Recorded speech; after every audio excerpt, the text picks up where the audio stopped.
welcome to the Purlsbeforethyme podcast. I'm Elise. So today I'm not going to be doing any knitting content, but it will involve craft and embroidery, and a little bit about how I love about natural fibers and tradition in Norway. So if that interests you, then please keep watching, and if you're more here for knitting and wool, then wait for the next one. So tomorrow is a very special day in Norway. It is the 17th of May, and it is the National Day. So like 4th of July in the States, or the 14th of July in France. So everyone does National Days very differently, and Norway's is very formal and it's very community focused. So there's local parades, and there's 3 in a day, and the big one in the morning is the kids parade. So all the schools in the whole district all walk in a parade, and there's like marching bands, and it's very cute, and all the parents and families stand on the side and wave flags, and it's very sweet. In Oslo they all go past the royal palace and the king and everyone and wave at them, but where I live we don't have them. We don't live in Oslo, so we just have it in the local town centre. So that's the morning parade, and then there's a parade in the middle of the day called Russetoget, which is for all of the people finishing school this year. So they're like 18, 19, and they have their own parade. And then there's also the afternoon parade, which is Folketoget, which is like the people's parade, and that's all the different local activity groups and stuff that all walk in a parade. So it's everything from like dancing to BMX to, you know, music to chess, whatever. They all go in a parade, and it's really fun. So the day is often spent with family and friends watching parades and eating lots of hot dogs as the main staple food. So I think the consumption of hot dogs in Norway, I think I read this somewhere, is like an average of 4 per person on the 17th of May. But I digress. The main thing about 17th of May that I want to talk about today is what everyone will be wearing. So 17th of May is so formal. It is, you know, you're expected to look smart. You have to make an effort. That's just the culture. So, you know, it's like a day that's a special occasion. So, you know, what you wear should reflect that. And I'm very fortunate enough to have a Norwegian traditional folk costume, which is a bunad, and a lot of people have them. I think more women than men have them, but that's because the men's ones are a little bit like, I don't know, they're not hip and cool. So not that these are hip and cool, but you know, I think guys might be more comfortable in the suit sometimes, but they're also very expensive. They're quite an investment, so not everyone feels ready to do that. So you tend to get them when you're 16, 17, when you get confirmed, and then you have them for life. This is one of the most sort of sustainable occasion wear pieces that people have, because if you look after them properly, they will last all your life. They are designed so that if you change size, you can take them in and out, but it is a bit of a pain to have them taken in and out. But, you know, you can wear them for all sorts of occasions, not just 17th of May. So you wear them for christenings and weddings you can wear them for. It's very popular, and confirmations. So it is like a piece of clothing that you put on for, you know, if you wear it on average twice a year for your whole life, you know, you get quite a bit of use out of it. Whereas like a wedding dress you wear one time, and it's a huge investment. And these cost, I think, as much as like the average wedding dress, I would say. I don't know how much the average wedding dress costs, but these cost a lot of money. But yeah, so they're these beautiful outfits, and I'm going to talk to you about my one. So the way they work is they look a little bit different all around the country. So each sort of county have their own version, and that can be differences in how the dress... Well, I'm going to talk about the female bunads today. I'm not going to talk about the men's ones, but often the men's ones have elements that the females ones have. So this is Rogalands bunad. So it has a silk bodice, and a woolen skirt with a woolen embroidered apron on the front, and then all these little components in silver, and I'm going to show you all the rest of it too. But what varies from county to county is the apron often is made of just like white cotton, and it has white on white embroidery on it. Sometimes the shirts vary quite a lot. The upper body varies. Often you have like bits of embroidery along the top. This isn't always necessarily silk. So the components of the outfits differ, but yeah, a lot of skill goes into making all of them, and the handcraft elements that go into each type often reflect like the local sort of handcraft and specialities there.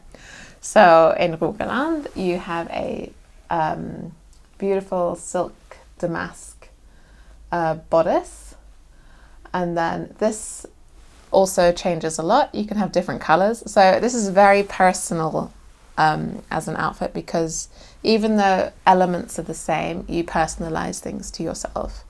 So in Rogaland you can change the silk to whatever silk color you want. Sometimes you can just have just a plain damask silk, or you can have like a silk with a floral motif or something on it. That's very common as well.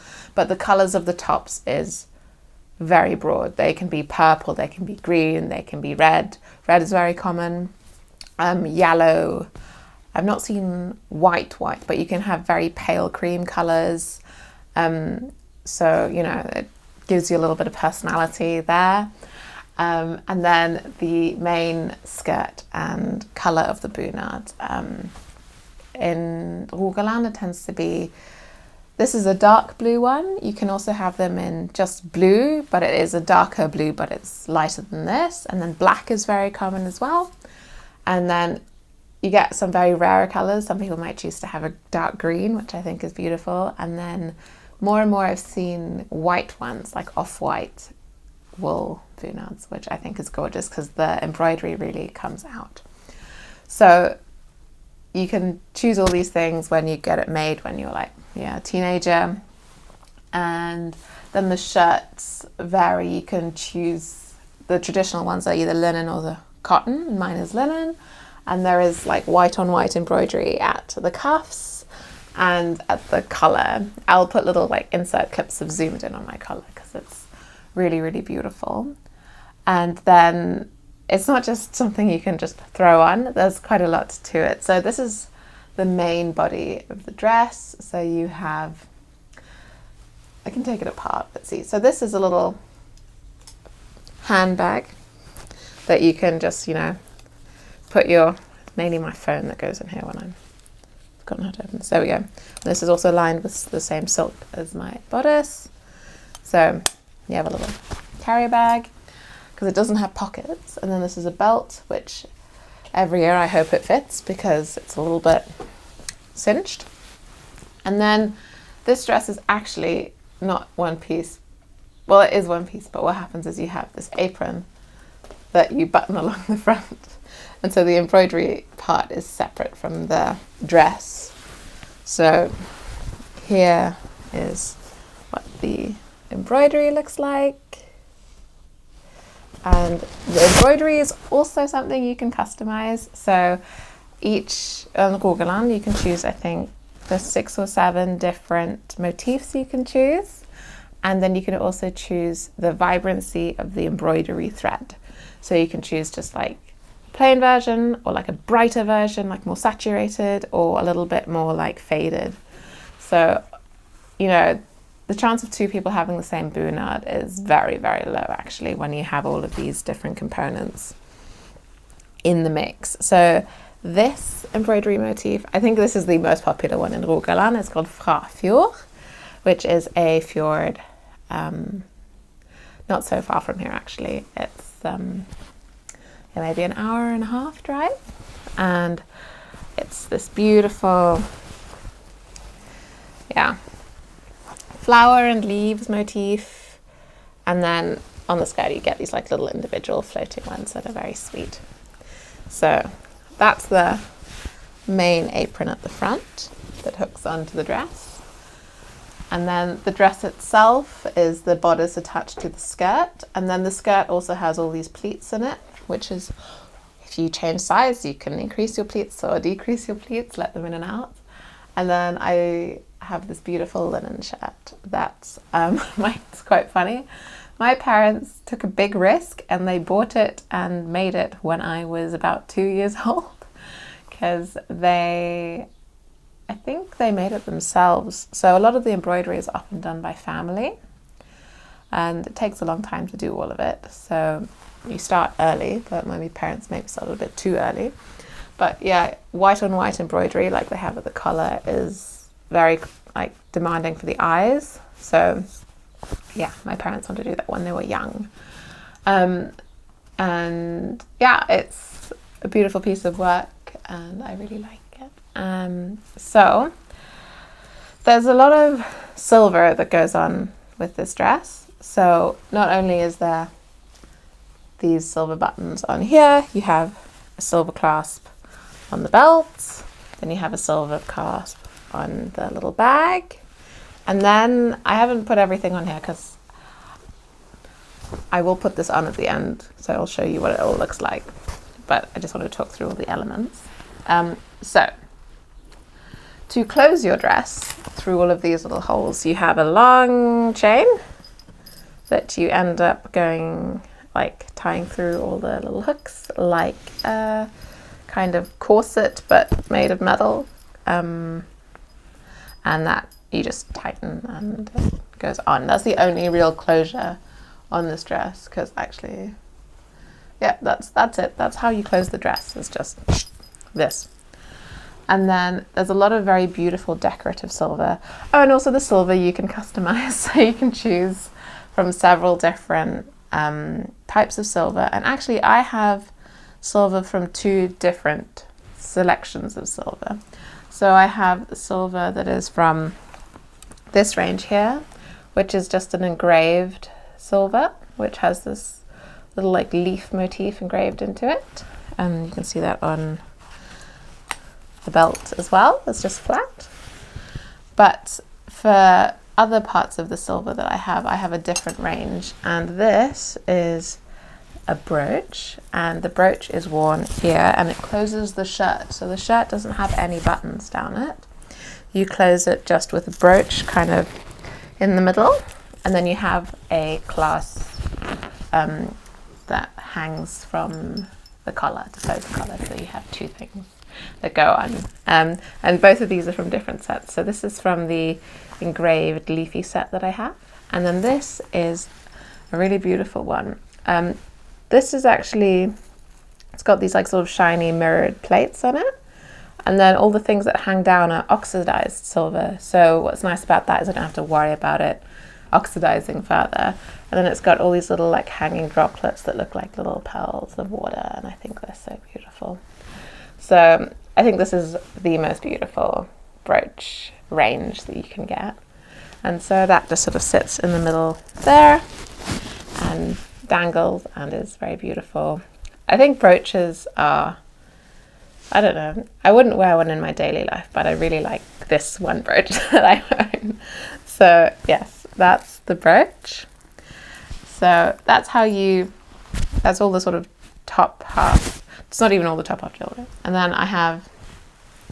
then you have earrings as well that match all your silver. So I have my earrings that match my brooch because I like the little cute dangly mirror bits. So I'll wear those tomorrow. And then you have cufflinks, of course, because you can't close your cuffs without cufflinks. And then you also have other bits and pieces. So because this is Norway, you can't just wear a dress all the time. Or you can wear a dress all the time, but you can't just expect it to always be nice and warm, even though it has been very warm the last few days. We have a shawl as well with this beautiful fringe. Also in the same embroidery pattern, and this you wear around your shoulders like this, and then instead of having to just keep it on by holding it, you have a little shawl cloth that you can keep it on with, so you don't have to keep wrapping it on and worrying about it. So that's all the silver, I think, which is quite a lot. And then the final thing, which I mentioned in my last video, but everyone has one, all the bunads come with one, but nobody wears them. It's the bonnet. It's a little bit old-fashioned, it's not super popular, but it also has the embroidery on it, and a little, I think the thing that gets me is this white ruffle. I'm not a ruffly person, so I don't think it's that cute. And when you wear it, you definitely look like you come from the 1800s. And I'm not so sure I like it that much. But it is very cute, and it's fun to have, I suppose, if I ever decide I want to wear it.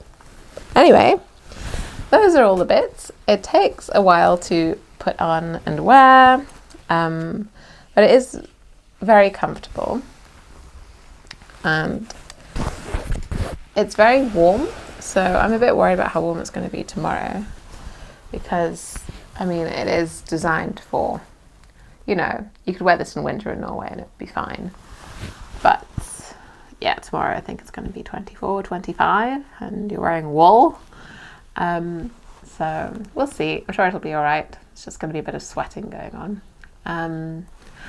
The other thing with the Rogaland bunad that you can change as a girl is you can have a damask skirt instead of a just plain wool skirt. But I just have a plain one, which is also very sweet. So this is my bunad, and I will be wearing it tomorrow, and I will insert some footage of me in my bunad looking all fancy. And yeah, so if you are Norwegian, please share all your fun bunad like details. I think it's really fun to find out what other places do for their bunads and what parts of their bunad they really like or don't really like. And yeah, if you aren't from Norway, then do you have a traditional dress? And what is your relationship to your traditional dress? Do you have one or do you not? So, you know, is it something that everybody wears, or is it just something that only a few people have? So yeah, it's going to be a beautiful day, and I am so happy I get to wear my bunad. So anyway, yeah, next time is going to be more knitting related and all of that. So I will be back. Anyway, yeah, that's it. I'll stop waffling. Okay, bye.